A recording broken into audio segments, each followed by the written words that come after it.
Okay, good morning and welcome to chapter 21 of The Real Me. We continue learning this Hashkafa Sefer, this unbelievable Hashkafa Sefer, which deals with some of the modern day problems with ancient Musar. Ancient meaning 100 years ago, 200 years ago, 300 years ago, the Musar Sfarim. How do we relate to it in present day circumstances? The questions are really good. The answers partially good, I would say, to this point in the Sefer. Sometimes I agree with them, sometimes I don't. Most of the time I don't agree with them, but there are nuggets of what the author says, which I do agree with. Today is an interesting chapter. The ambition to become a Gadol is the title of the chapter. Now, for people who are not in the yeshivish world or the Haredi world, you have no aspirations to be a Gadol. Probably not. Maybe you're modern Orthodox, me. Maybe you want to be the next Rav Kook or Rav Hershel Schachter. Maybe, I'm sure there's some people that want to be like that, but among the Haredi world and among the yeshivish world in Lakewood and America and the greater America, this definitely exists, the desire to be a Gadol. I want to start off with a personal insight into this. For many years, my ambition was a little ambiguous, but my ambition was to be as great in Torah and Midos and Avodas Hashem as possible. And I'd like to believe I was doing it Lishma for the right reasons. Now people translate Lishma, you're doing it just for the sake of the mitzvah, just for the sake of HaKadosh Baruch Hu, not for the sake of honor or wealth. If you do it for honor or wealth, that's, the Mesilas Yesharim is even the worst thing. That's like, it's better you're not born. If you do it for schar, that you should get reward from Hashem, that's Shalol Lishma. Mitoch Shalol Lishma, Bal Lishma. And if you do it Lishma, that's the best. You should always, the Gemara says, you should be osik mitzvah Shalol Lishma for schar, to get reward from Hashem after Me'av Esrim. Ultimately, with the purpose that you have in mind of getting to Lishma, where you're doing it for the right reasons, to become closer to Hashem. It's very ambiguous what exactly Lishma is. There's different explanations. There's a Russian Darim. There's a Shita in Nefesh HaChaim talks about L'Shem Torah. Hard to understand exactly what that means. I will explain what Lishma means, but I want to just start off with a personal vignette. I remember for many years, I sat and learned Be'iyun, Cheshbon Nefesh, and worked very hard to make myself closer to Hashem. Now, most of these years I was single. I was in Shidduchim for 10 years. It wasn't easy, but I continuously worked on myself. I was working on myself the whole time. And I remember, I would do Cheshbon Nefesh at night, and I would write down, what I did during that day and decide, did I do the right thing? If I did the right thing, try to keep on doing those types of things. If I did the wrong thing, how could I fix it? I did Cheshbon Nefesh. But occasionally, it's kind of boring to do that. So I would compare myself with other Rabbanim that I knew, that I was familiar with, Gadolim that were in my life. My Rosh Hashiva, Rav Yaakov Friedman, Rosh Hashiva I was close to in Torah V'das, Rav Yisrael Belsky, the rabbi from Young Israel, West Hempstead, Yehuda Kellemer, the Rosh Hashiva of Shar Yashav. I was also learning there for many years, until Yeager, the rabbi from Isha Kodesh, and Woodmere, Moshe Weinberger. There are people I had either strong associations with or maybe tangential associations with, but these are people that I'm familiar with. These people I consider Gadolim. And I found myself sometimes trying to figure out if I was greater than them, I kept on telling myself, yeah, I'm greater than all of them. Now, how old was I? I was 25 years old, 26 years old, and I'm trying to compare myself. I don't know, I was 30 years old, 32 years old. I'm comparing myself with these, and it hurt me so much that if I wasn't greater than these people, I have to be greater than these people, So this is what he talks about in this chapter, that if your ambition is to become a Gadol and it's not for the right reason. For example, he says you have to ask yourself the following 4 questions. A person can test himself, the author says, to know which group he belongs to by asking himself a few questions. Number 1, when he hears about a very great man whose greatness is not publicized for some reason, and there are many, what is his reaction? Does he feel bad? Is he afraid the same will happen to him? Number 2, who would be his model, the famous great man, the one in obscurity? 3, can he identify with the Gadol Yisrael of the previous generation who avoided honor and chose to remain anonymous. 4. When he hears about or meets other young men that are greater than he, does he feel competition? Is he worried they will get all the glory? Does he feel threatened? Yes. Maybe I didn't want to admit it, but I felt a strong competition. I wanted to be the greatest of the greats. So even though I really believed I was doing it Lishma, I was on a pretty high level of Avodas Hashem, whatever people consider Avodas Hashem, maybe erroneously consider Avodas Hashem. I was doing pretty good, but I wasn't comparing myself to other people. So at the end of the day, it sounds like I was doing Hillel Shema. So I have to say, when the author talks about the ability for people to say, oh, I want to be great in Torah and I don't want to be known, it's the impossibility, in my opinion. I don't think it's possible. Everyone has a subconscious. Everyone really, really wants the honor and really, really wants the fame and really, really wants money. These are things that every human being, you can't get rid of these feelings. You can suppress them, but you can't really totally annihilate these feelings. And I was really doing cheshbon nefesh for many years and really working on myself. I mean, I'm not going to discuss, there was a point I think I was working on myself where I was working on Shmiras Einayim, not to look at anything improper. And I think the Mesilas talks about this in pre-shows, not to look out of your Dalet Amos. I would walk to the mikvah, the men's mikvah in the morning at 6 o'clock in the morning, and I wouldn't look up from the sidewalk. I would look at the sidewalk, and I would, try not to pay attention to the cracks in the sidewalk, or I don't remember. I was thinking about the cracks in the sidewalk. I don't know. I don't know. I evaluated how my Dalet Amos was based on the cracks in the sidewalk. I don't know. I don't know why the cracks in the sidewalk is getting in my mind, but anyway, maybe the blocks of the sidewalk. So I was laid in blocks. I would measure the Dalet Amos. That's how far I was. I was going to the men's mikvah at 6 o'clock every morning before davening in yeshiva, and I was counting sidewalk blocks to see where my Dalet Amos were. If I could look at the third block away from me, not just the first, not the block I was in and the block next to me, maybe the third one or not. I was calculating that. I was going back and forth. Could I look at it? Could I not look at it? These are some of the thoughts that were going through my mind to show you at what level I really was. And so you can't really get rid of these thoughts. This is part of the human psyche, part of the human nature. We all covet greatness. We all covet fame. We all covet wealth. We covet other things also. But this is talking about being Gadol. Now, he talks about a Gadol. Now, that's the way we call it now. We call it a Gadol. I just want to talk about one thing about this word Gadol, is that rarely in the Gemara does it refer to someone who's great in Torah as a Gadol. It does say sometimes Adam Gadol, he's a great person, but a higher approbation of somebody in the Gemara. It says he's a Talmud Chacham, he's a Chacham, he's a Rav, he's a Rosh Hashiva. A Gadol is like a new word in a lexicon of Judaism, jargon of Judaism. We call people Gadolim. I don't know if it was always like this, people call it Gadolim, but the word Gadol means great one and a big one. And I don't know if it's necessarily a real compliment, to be honest with you, Gadol.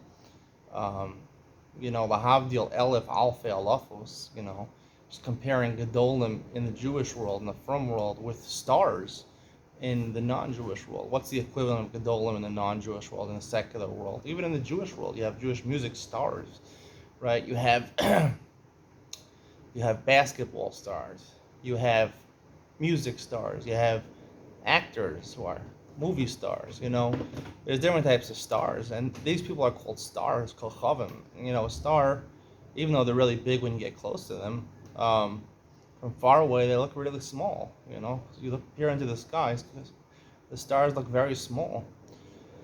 So, even in the Nevuah of Bilam, he says, "Ba'achar sayamim darach kochav miyakov," star. So, if I wanted to give praise to someone, a big rabbi, I would want to call him a star. I think star is the more appropriate, because Gadol means, yes, when you're around him, he appears big. When you're not around him, he's small. The star is exactly the opposite, right? when you're not around him, when you're just reading in the news about Steph Curry winning the MVP, of the finals and leading his team to a fourth NBA title in the last 8 seasons. So, he's small, but then when you come around him, you see all the paparazzi, and you see, you go to a game and you see him in person and hitting these 3 pointers from half court, the name becomes bigger in your eyes. So the closer you get to him, the bigger it becomes. It's the opposite, I think, with Gadolim. Sorry to say this, because I've been not just in the base medrash or in yeshiva with Gadolim. I've been in their houses. I've been with Rosh Yeshiva visiting America, collecting money, staying at regular people's houses. And although when I was with them, I said, "Wow, unbelievable! They're so cool among other people. They're so chilled out. For Rosh Yeshiva, he's so chilled out. Yeah, for Rosh Yeshiva, he's so chilled out. But for a regular person, now I'm a regular person. I see things the way regular people do." And I kind of scoff at the way they acted. They acted like, I'm not going to say the word exactly, but they acted, a little conceited, if that's the right word, among other people, like they were on a pedestal among other people. And unfortunately, that's what Gedolim really are. They're put on a pedestal for no apparent reason. I was reading Mishpacha magazine. They had one of these serials by Dov Haller. Not this one. He just finished one, but the one before that about a yeshiva, I don't know, some connection to music. I don't remember. One of the questions they asked the new Rosh Yeshiva, he was whatever. He was an interesting person. They asked him in the question and answer session. They said, "How do you become a Gadol? Like, how do we determine who's a Gadol? Why do we assume Rav Gershon Einstein is a Gadol? Why do we assume Rav Shmuel Kamenetsky is a Gadol? What makes someone a Gadol? Like, I don't know. Why do we treat these people as Gadol? There's, like he says in this chapter, there's many big Rabbanim that are oftentimes not looked at as Gadol, and it could be greater in learning or it can be greater in wisdom than other people, than other Gedolim. What makes someone a Gadol? It's hard to, like he says, it's impossible. That's what makes it so bad to become a Gadol, is because it's so ambiguous. We don't know. We know what Gedolim are not. Gedolim are not Balabatim. But there's a large group of Kolel younger lights and, Magidei Shir and Rosh Yeshiva. Some of them are considered Gadol, and most of them are not. What makes someone a Gadol? Hard to pinpoint it. But I would just like to say that I think a Gadol is someone sort of been put on a pedestal. We look at him in terms of his learning, in terms of his wisdom, but we don't look at his personal life. I'm going to talk more about this in the next thing, and I think if you read a lot of the biographies of the Gedolim, you see this very clearly. They talk about greatness that he has in Asmada and learning and Torah and advice, but advice about the Torah, not about worldly things. I don't believe Rabbanim are qualified to give advice about worldly things because they're not part of the world. So, when you see Gedolim in their personal lives, and I've been to their houses, with their wives and things like that, and what I always notice is the disconnect between the Gadol and his spouse, for sure. Also for the children, there's a disconnect in the Gadol and his children, and they don't talk about these things in the Gadol book. And some people, he does talk about the fact that people rarely talk about the Gadol's relationship with his family, his wife, his kids in the Gadol book. That's conspicuously left out. There's a reason it's left out, because anything written would be to the detriment of the Gadol. We want to put them on a pedestal. This is the sad truth. And sometimes they do put anecdotes, like weird stories, like one Gadol, after 80 years old, his wife gave him ice cream for the first time. He never tasted ice cream. You want ice cream? Okay, I'll try ice cream at 80 years old. The Gadol says, the wife asked him, "How'd you like the ice cream?" "It was okay. It was a little cold." "It was a little cold?" What does that even mean? I don't even understand. I don't even understand that. We can talk more about this, about weird things that the Gedolim did in their houses. They would, when they went on trips, they would not even trust any kashrus. They would take only carrots and potatoes that their wife had cooked, nothing else. They would take that on the trip for 3 weeks to America. These are the stupid things that people did. I'm sorry for the harsh language, but I'm just telling you as it is. So a Gadol, the whole premise of this chapter, ambition to be a Gadol, he says you have to be a Gadol for the right reasons. But I'm saying no, don't be a Gadol. It's a waste of time. We're putting these people on pedestals. And you're right, in front, when they're yeshiva, when they come in, the Rosh Yeshiva walks in, everyone stands up. He comes to a chasna, they sing Yamim Al Yamei Melech Tosef, right? He's the greatest person in the world. But then you see him in a different light among his family, among other regular people. He puts himself on a pedestal. He's treated as a pedestal. He doesn't have to engage in normal things you have to engage in. Like cooking food, taking care of kids, changing diapers, doing housework. The list goes on and on. Things that they're just not able to do, even financial things. Take care of their own finances in the house. They don't do. Take care of their kids, bring their kids to the hospital if the kid needs to go to the hospital.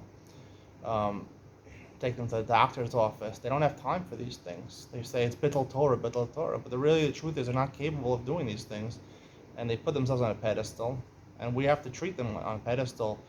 My answer to this whole chapter is don't be a gadol.